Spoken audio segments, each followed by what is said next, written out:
Hello student, मैं doctor Gaurav Singh आपको अपने चैनल में बच्चों आपका स्वागत वंदन करते हैं। आशा करते हैं आप लोग स्वस्थ होंगे और पढ़ाई में व्यस्त होंगे। जैसा कि बच्चों हम लोग बीएससी थर्ड सेम में क्या पढ़ रहे थे, कह सकते यूनिट 4 हम लोगों का चल रहा था और उसमें आज एक नया टॉपिक हम लोग पढ़ेंगे जिसका नाम है जीन साइलेंसिंग। क्या नाम है बच्चों? जीन साइलेंसिंग, है ना। जीन साइलेंसिंग क्या होता है बच्चा? हमने कल आपको थोड़ा सा बताया था कि भाई जीन साइलेंट होता है। साइलेंट मतलब अपने आप को एक्सप्रेस करेगा, कोई फंक्शन को परफॉर्म करेगा, लेकिन अगर वो फंक्शन बहुत ज्यादा होने लगा, जीन के अंदर प्रोटीन बहुत ज्यादा बनने लगा, तब भी भाई दिक्कत है। तो जीन क्या किया जाता है? जीन साइलेंस कर दिया जाता है ना, कि भाई उसका फंक्शन यानी ट्रांसक्रिप्शन और ट्रांसलेशन के दौरान जीन जो फंक्शन परफॉर्म करता है वो क्या करेगा? वो साइलेंट रूप से करेगा। क्या? जैसे भाई आप अगर बहुत बोल रहे हो क्लास में तो टीचर डांट देगा, सब साइलेंट रहो एकदम ना। ना भाई आप तो बोलोगे, ऐसी बात नहीं, लेकिन बहुत ज्यादा जब बोलने लगोगे तो उसको क्या किया जाता है? साइलेंट किया जाएगा। ज्यादा बोलोगे वहां चार थपड़ा लगेगा, शांत हो जाओगे। तो वही हाल क्या होता है? वही हाल कई प्रकार के फैक्टर्स करते हैं कि जीन भाई जब बहुत एक्टिव हो जाता है, फंक्शनल प्रोडक्ट बनाने लगता है, तो उसके फंक्शन को विभिन्न फैक्टर्स, हाँ, मशीनरीज फैक्टर वगैरह क्या करेंगे? उसके फंक्शन को कंट्रोल करेंगे ना, यानी उसको साइलेंट करने का कार्य करेगा। और जब साइलेंट हो जाएगा तो जो फंक्शन कर रहा है वो फंक्शन थोड़ा सा क्या हो जाएगा?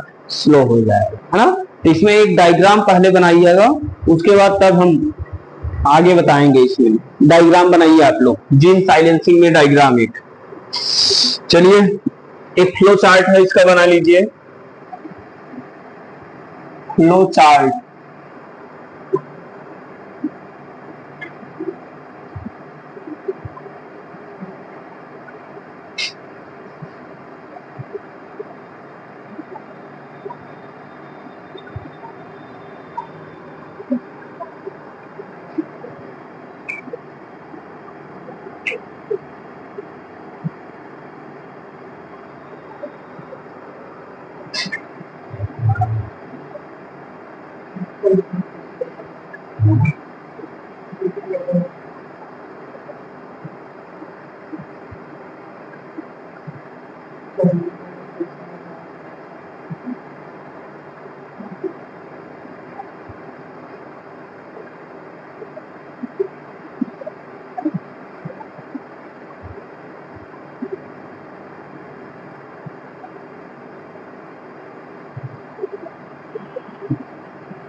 बनाऊंगा कि मैं पुड़िया ही चक्कर में पड़ा है खत्म। आ जाओ। अच्छा परसों है पूड़ी है, तू घूम घूम खा बच्ची। पढ़ा दिन खाली पूड़ी के चक्कर में पड़ा रहा। पंडितों को पूड़ी से ज्यादा प्रेम देखे थे भैया, ठाकुरों को तो ज्यादा नहीं था प्रेम।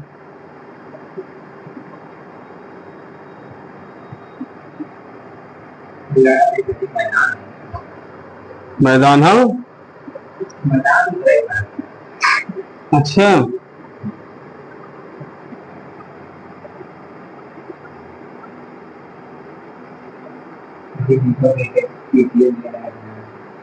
अच्छी बात है।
ये हमारे लिए डिग्रेडेशन कंट्रोल, और ये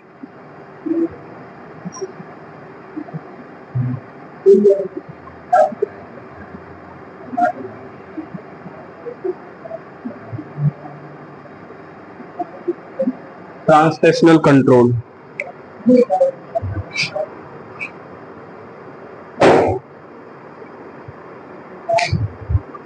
ठीक, बना लो बच्चों, बना लो तब समझाएं। अरे अच्छी बात है, पीसीएस बन जाए, भुलाए हम भुलाई जाए, भगवान करे बन जाए, भगवान करे तू बन जा, हम भुलाई जाए, सबके भुलाई जाए, लेकिन बन जा। ओ साहब, तो आप बन जाओ, अगर ये इसी में भाई वो है तो आप बन जाइए, सबको भुला जाइए। और सुनो, एक्चुअल बात तो ये है, आपको यूपीएससी क्लियर करने के लिए भाई सही में सबको भुलाना पड़ेगा, घर द्वार मित्र यार दोस्त सबको क्या करना पड़ेगा, भूलना पड़ेगा, तभी आप बन पाएंगे अच्छे। समझना ही ना है, ऐसे ही कहबा कि ननकू और बरसाती पन्ना और भुरहू कतवारू सब हो जाएगी, तो सब तो हो नहीं पाएंगी। तो चलो इधर देखो, हम एक टॉपिक पढ़ा रहे हैं बच्चों, क्या, जीन साइलेंसिंग ना, यानी जीन का साइलेंट होना ना, कि भाई जीन जैसे बहुत ज्यादा फंक्शन कर रहा है तो उसको साइलेंट कब कब किया जाता है और किस लिए किया जाता है। इसलिए ही किया जाता है जीन को साइलेंट कि भाई फंक्शनल प्रोडक्ट जो बन रहा है बहुत ज्यादा अगर बन रहा है तो उसको क्या किया जाता है, उसको इनहिबिट या कंट्रोल कर दिया जाता है ना। अब ये डीएनए है, डीएनए से एक बार आरएनए ट्रांसक्रिप्ट बनेगा और ये ट्रांसक्रिप्शनल कंट्रोल आप पीछे पढ़ चुके हो। जब डीएनए से आरएनए बनता है तो उसी दौरान ट्रांसक्रिप्शनल कंट्रोल होगा। बोलो यार, ट्रांसक्रिप्शनल के दौरान यानी डीएनए का जो ट्रांसक्रिप्ट है वो जो आरएनए ट्रांसक्रिप्ट बनने के लिए उसी दौरान एक बार कंट्रोल किया जाएगा। दूसरा का है आरएनए ट्रांसक्रिप्ट में आरएनए प्रोसेसिंग कंट्रोल ना, जैसे आरएनए ट्रांसक्रिप्ट जब बना, अब वो आपका मैसेंजर आरएनए बनाएगा, उसका यूज, क्योंकि डीएनए डबल हेलिकल है, एक हेलिकल उसका या यूज किया जाएगा क्या बनाने के लिए, आरएनए बनाना, आरएनए का ट्रांसक्रिप्ट बनाने के लिए, तो उस दौरान कंट्रोल किया जाएगा। और दूसरा का क्या होगा, आरएनए प्रोसेसिंग कंट्रोल। जब आरएनए ये प्रोसेसिंग होगा, आप लोग पढ़े होंगे आरएनए प्रोसेसिंग में कैपिंग, स्लाइसिंग और टेलिंग। बोलो यार, एमआरएनए जो प्रोसेसिंग होता था 3 प्रोसेस पढ़े थे ना, कैपिंग, स्लाइसिंग और टेलिंग ना। कैपिंग में 7 मेथिल गुआनोसिन का वो कैप लग जाता था, है ना। स्लाइसिंग में क्या पढ़े थे कि जो नॉन कोडिंग कोडान था उसको रिमूव किया जाता है ना स्लाइसिंग में। और टेलिंग में उसमें एडेनिन या एडेनोसिन वगैरह उसके टेल वाले रीजन 3 प्राइम में ऐसे ऐड होते चले जाते हैं ना। ये 3 प्रोसेस आप पीछे क्या कर चुके हो, पढ़ चुके हो। तो उसी को क्या बोलते हैं, उसी को प्रोसेसिंग बोलते हैं। तो प्रोसेसिंग के दौरान कंट्रोल किया जाएगा। उसके बाद एमआरएनए ये बन गया। अब ये एमआरएनए कहाँ पे, न्यूक्लियस में, क्योंकि यूकैरियोट सेल में जो ट्रांसक्रिप्शन का प्रोसेस होता है वो कहाँ होता है, न्यूक्लियस के अंदर होता है ना। और ट्रांसलेशन वाला जो प्रोसेस होता है कहाँ होता है, साइटोसॉल होता है। साइटोसॉल समझ रहे हो, कोशिका का जो फूड होता है उसी को क्या बोलते हैं बच्चों, साइटोसॉल बोलते हैं ना। तो यूकैरियोटिक सेल में न्यूक्लियस में क्या होगा, ट्रांसक्रिप्शन, और ट्रांसलेशन कहाँ होगा, साइटोसॉल में। लेकिन प्रोकैरियोटिक सेल में न्यूक्लियस तो रहेगा ही नहीं, पूरा साइटोसॉल या साइटोप्लाज्म ही होता है। तो दोनों प्रोसेस, ट्रांसक्रिप्शन हो या ट्रांसलेशन हो, दोनों साइटोसॉल में ही होता है, समझ नहीं। तो अब इसमें इधर देखो, एमआरएनए है, एमआरएनए न्यूक्लियस में जाएगा। न्यूक्लियस में तो मान लीजिए है ये है, एमआरएनए न्यूक्लियस में ही बनेगा यूकैरियोट सेल में। अब ये क्या किया जाएगा, जब साइटोसॉल में जाएगा, जो न्यूक्लियर मेम्ब्रेन है उसमें जो पोर पाया जाता है, न्यूक्लियर पोर, उससे वो बाहर होके कहाँ जाएगा, साइटोसॉल में जाएगा ना, जो फ्लूइड है। अब वो एमआरएनए साइटोसॉल में जब जाएगा ट्रांसलेशनल कंट्रोल होगा, क्योंकि एमआरएनए क्या बनाएगा, प्रोटीन बनाएगा ना यार। एमआरएनए का जो ट्रांसक्रिप्ट है वो प्रोटीन बनाने के लिए यूज होगा, बोलो ना। तो एक दौरान तो यहाँ कंट्रोल होगा। देखो यहाँ न्यूक्लियस में है तो RNA transcript and translational control होगा साइटोसॉल में। उसके बाद एमआरएनए ट्रांसलेशनल कंट्रोल होगा ना, ट्रांसलेशन में एमआरएनए डिग्रेडेशन कंट्रोल। जो एमआरएनए बना है कई प्रकार के फैक्टर या वो आएंगे उसको डिग्रेड कर देंगे। डिग्रेड मतलब छोटे छोटे फ्रेगमेंट में तोड़ देंगे, बोलो यार, तो उस समय कंट्रोल हो जाएगा, प्रोटीन नहीं बनने की आवश्यकता है तो नहीं बनेगा ना। तो इसके फंक्शन को, इसके जीन को क्या किया जाएगा, साइलेंट कर दिया जाएगा। उसके बाद अगर मान लीजिए ये हमारा प्रोटीन बना लिया, तो ये प्रोटीन इनएक्टिव प्रोटीन रहेगा। कैसा रहेगा, इनएक्टिव प्रोटीन। प्रोटीन बना, ट्रांसलेशन कर, क्योंकि डिग्रेड कर दिया गया, मान लें अगर प्रोटीन थोड़ा बहुत बना तो ये प्रोटीन इनएक्टिव प्रोटीन हो जाएगा। ठीक है, अगर जीन को साइलेंट कर दिया गया है तब। उसके बाद ये इनएक्टिव एमआरएनए, एमआरएनए भी क्या हो जाएगा, इनएक्टिव हो जाएगा ना। मतलब जीन के, अगर जीन फैक्टर आके जीन के साथ जुड़ गए तो उसका जो फंक्शन होता है वो क्या हो जाता है, इनहिबिट हो जाता है, कम हो जाता है ना। इसीलिए ये क्या है भाई कि ये इनएक्टिव एमआरएनए, प्रोटीन भी आपका क्या हो जाएगा, इनएक्टिव हो जाएगा, क्योंकि जीन उसका जो फंक्शन कर रहा है वो जीन क्या कर दिया गया, साइलेंट कर दिया गया। समझ में आया कि नहीं, यही है जीन साइलेंसिंग। और किन दो प्रोसेस में मेन हुआ, एक आपका ट्रांसक्रिप्शन प्रोसेस में जीन साइलेंसिंग और एक ट्रांसलेशनल प्रोसेस में, है ना। ट्रांसक्रिप्शन प्रोसेस में आरएनए प्रोसेसिंग के दौरान, और ट्रांसलेशन में एमआरएनए के जब सिंथेसिस होके प्रोटीन बनाने लगेगा उस दौरान क्या किया जाता है, उस दौरान कंट्रोल किया जाता है ना। तो यही है आपका gene silencing.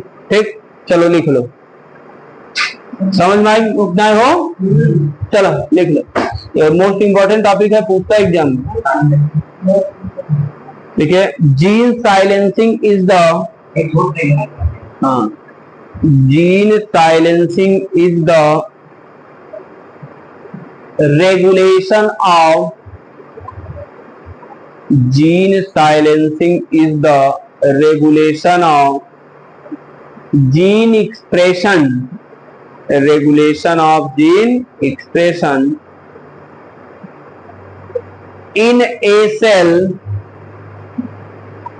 gene expression in a cell to prevent prevent prevent the expression,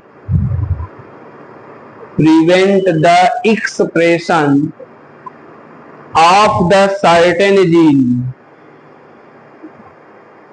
prevent the expression of the certain gene, expression of certain gene, full stop. Gene silencing can occur, gene silencing can occur during, gene silencing can occur during either transcription,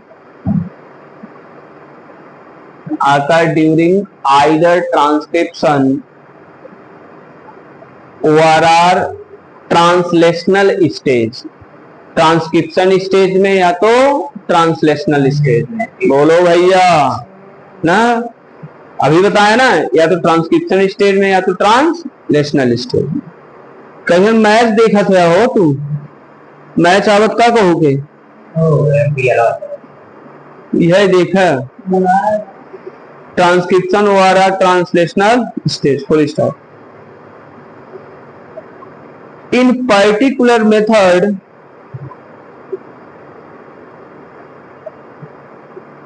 in particular method used to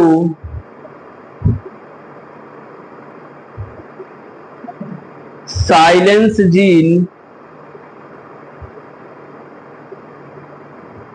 are being, silence gene are being, BEING,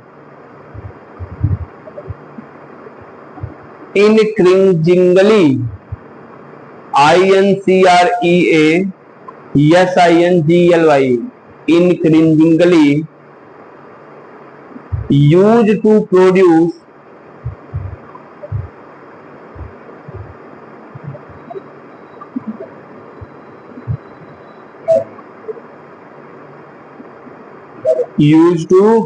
produce therapeutic, THERAPEUTIC, therapeutic to cancer and cancer and other disease, बतावत है cancer and other disease such as infectious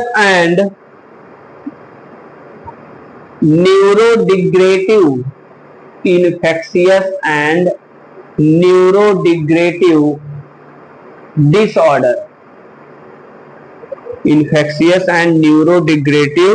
disorder इधर सुनो, जैसे cell में लगातार protein बन रहा है सुनो, तो भाई अगर कंट्रोल नहीं हो रहा है तो लगातार सेल में प्रोटीन बन रहा है, सेल लगातार डिवीजन होकर नया नया सेल बनाता जाएगा और बिना किसी कंट्रोल के, और यही अनकंट्रोल रूप से जो सेल का ग्रोथ और डेवलपमेंट या डिवीजन होता है इसी को बोलते हैं कैंसर, यानी uncontrolled division of the cell. हाँ, जब डिवीजन मतलब होगा तो भाई नया बहुत प्रोटीन बनने लगेगा, तो बहुत सेल डिवीजन तेजी से होने लगेगा, जिसके कारण कोशिका बहुत ज्यादा बनने लगेगी, है ना। सेल साइकिल को फॉलो नहीं करती। सेल साइकिल में अगर कोशिका फॉलो करती है तो 24 घंटे में एक सेल टूट के 2 में बदलेगी ना, लेकिन जब फॉलो नहीं करेगी हर सेकेंडे डिवीजन होने लगेगा, क्योंकि प्रोटीन बहुत ज्यादा है, हचक के बना है। अब प्रोटीन हचक के बना है तो डिवीजन बहुत तेज होगा, बहुत ज्यादा प्रोटीन नए सेल को बनाएगा, जिसके कारण कैंसर या कुछ और न्यूरोलॉजिकल या और दूसरे डिसऑर्डर या डिजीज हो सकते हैं। तो इन्हीं सबको कंट्रोल करने के लिए जीन को क्या किया जाता है, साइलेंस किया। ड्रिंक किसमें, कौन सा कैंसर?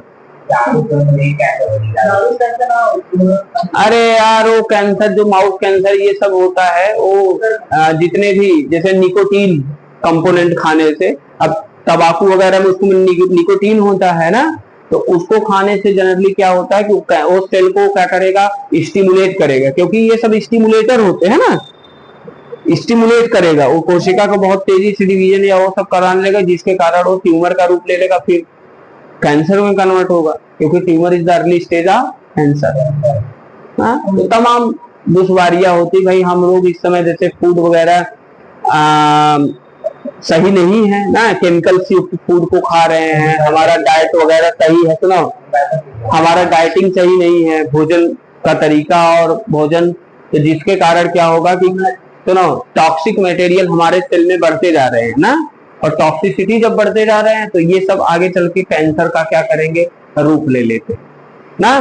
भाई ऐसी बात नहीं है कि कैंसर इंडिया में, कैंसर आपका क्या है, कैंसर आपका कह सकते हैं कि यहाँ इंडिया में वो लाइलाज है, लेकिन इलाज फुल कहाँ पे है, विदेशों में। विदेशों में क्यूरेबल डिजीज है कैंसर, इलाज करके ठिका देंगे इनका, इंडियम मार डालेंगे, इंडियम का करेंगे, मार डालेंगे। अरे यार दवाई बन गया है।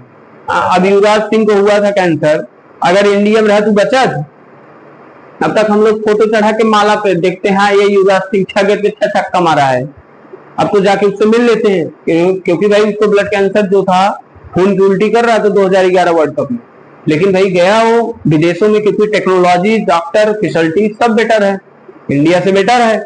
इंडिया में फैसिलिटीज और वो डॉक्टर तो है अच्छे, लेकिन भाई फैसिलिटीज नहीं ना, तो इसीलिए भाई वो वहां पे क्यूरेबल डिजीज है, यहाँ भी क्यूरेबल तो कर रहे हैं लेकिन नॉन क्यूरेबल अभी ना। तो कैंसर वगैरह का अगर वैक्सीन वगैरह बन रहा है ना, एक वैज्ञानिक तो भी दावा किया था कि भाई कैंसर का हम वैक्सीन बना दिए, लेकिन अगर उसको भाई सही से मतलब बनाए हैं अगर, तो उसको यूज किए, अगर यूज किए उसका जो थेरेप्यूटिक इंडेक्स अगर अच्छा आ रहा है तो हम मानेंगे कि हाँ भाई ये जो बनाए हैं अच्छा है।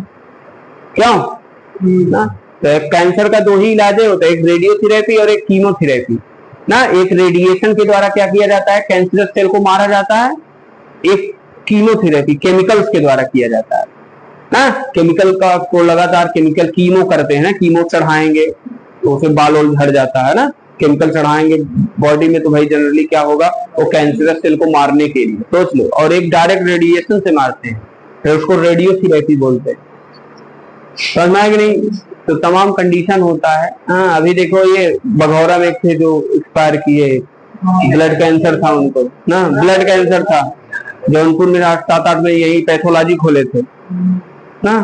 तो ब्लड कैंसर भाई बहुत, आपके पास एकदम अपूत पैसा रहा, घरे में गजार है, बक्सा में, बोरा में, बोरिया में, तब तक तू बच पाऊगा नहीं तो पार हो जाएगा, निपट जाओगे 2-4-6 महीने, 2-4-6 महीने 1 साल में निपट जाओगे।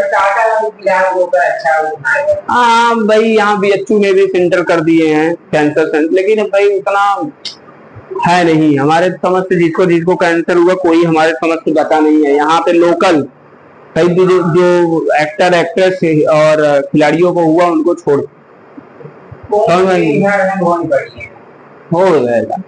हाँ, चलिए आगे लिखिए क्या बोले। हाँ, न्यूरो डिग्रेडेटिव डिसऑर्डर लिखे, full stop, para change. Gene silencing, para change, gene silencing often OFTEN often considered the same as gene, often considered the same as gene knockout, KNOCK, knockdown, sorry knockdown, DOW, KNOCK DOW, knockdown, full stop. When genes are silenced,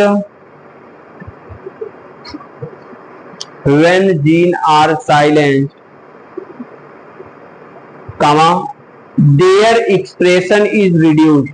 इसका जो expression है वो क्या हो जाएगा, कम हो जाता है। their expression are reduced, full stop. During gene silencing,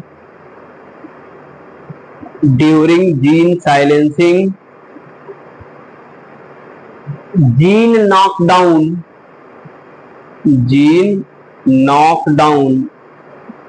mechanism,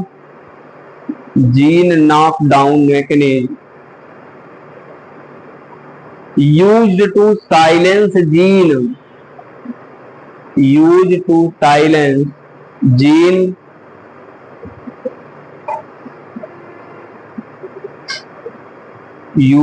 silence gene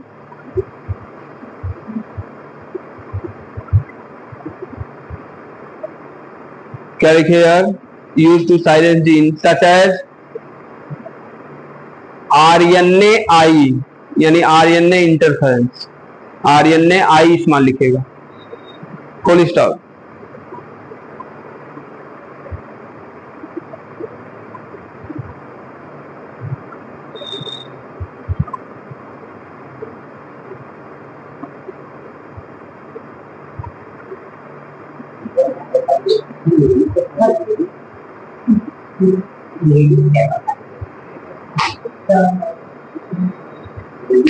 full stop, आगे लिखिए।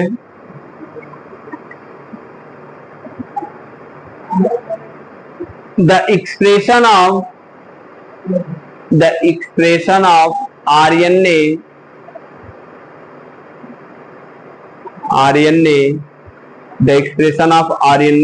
gene, RNA ट्रांसक्रिप्ट जीन लिखे। The expression of RNA transcript gene being silenced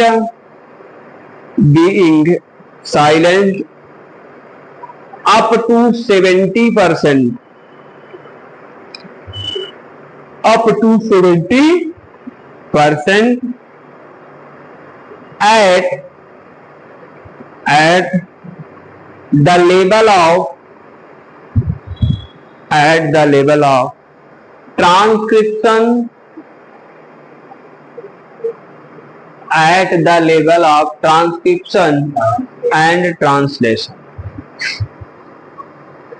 at the level of transcription, and translation, ठीक है। ये रहा भैया आपका क्या, ये रहा जीन साइलेंसिंग। और जीन साइलेंसिंग में आपने पढ़ा कि जीन क्या किया जाएगा, साइलेंस। अगर जीन साइलेंस नहीं है तो कोशिका के अंदर भाई प्रोटीन बहुत ज्यादा बनेगा, फालतू एनर्जी वेस्ट होगा ना, और प्रोटीन बहुत ज्यादा बनेगा तो भाई आगे चल के वो आपके कह सकते हैं कि तमाम न्यूरोलॉजिकल या तमाम डिजीजेज होंगे उसको भी ऑफर्ड करते रहेंगे ना, ऑफर मतलब उसको भी बुलाते रहेंगे, समझना कि नहीं। इसीलिए जीन एक्सप्रेशन का जो प्रोसेस है वो एक्सप्रेस होगा और क्या किया जाएगा, रेगुलेट किया जाएगा। क्या किया जाएगा, रेगुलेट किया जाएगा ना। अब इसमें 2 टॉपिक और है बच्चा, 2-3 टॉपिक, उसके बाद आपका क्या हो जाएगा,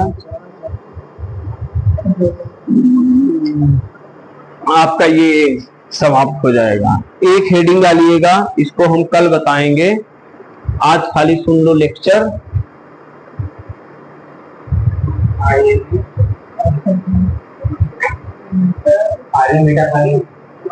इंटरफेरेंस कहाँ गया यार,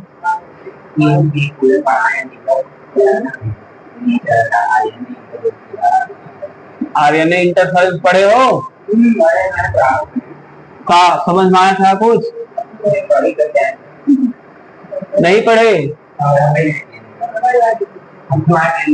आप लोग वीडियो को थोड़ा शेयर वेयर कर दिया करिए अपने मित्र, उसको दूसरे कॉलेज के भैया, हाँ थोड़ा सा उसको प्रमोट करिए। आर्यने आई ना, ब्रैकेट में लिख लीजिएगा आर्यने इंटरफेरेंस,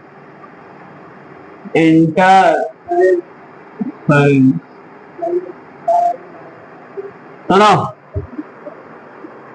अभी आरएनए आई आपका पीछे लिखे थे ना, जीन साइलेंसिंग में मिला था।